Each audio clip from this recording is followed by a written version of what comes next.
मी तर कॉलेजला चालली. एवढा वेळ? हो, हाच टाइम असतो माझा. किती रात्र झाली आता?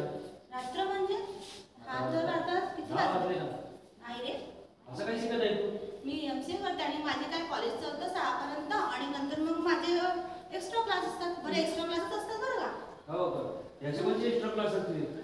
माझा जो वीक असतो ना सब्जेक्ट त्यामध्ये मी एक्स्ट्रा क्लास एमसी करत आहे हो. पण कशा करता कशा करता म्हणजे काय? अरे पोरगी होत ना तू मग काय मुलींनी काय शिकायला नको का? बरोबर. मुलींनी शिकायला पाहिजे.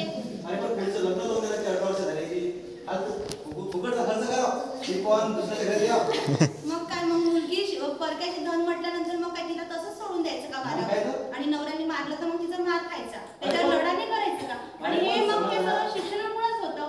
हो का हो रे. पण माहीतच नव्हतं बरं समाजात आतापर्यंत चांगली रीती चालू आहे 18 वर्ष झाली की तिचं लग्न लावून द्यायचं तिला जास्त शिकवायचं नाहीये आणि तू शिकत आहे पण मला हे सांगा, हे कोणी सांगितलंय? आपल्या समाजात एवढं कोण शिकलं रे? कोणीच नाही शिकलो बा हे कोणती शिकू राहिली पण मला समाज नाव काय करायला लागले इथं? आणि बाळांनो, मला सांगा की आपल्याला कोणी सांगितलंय की 18 वर्षानंतर मुलीचं लग्न करावं किंवा 18 वर्षांपर्यंतच मुलीला शिकावं?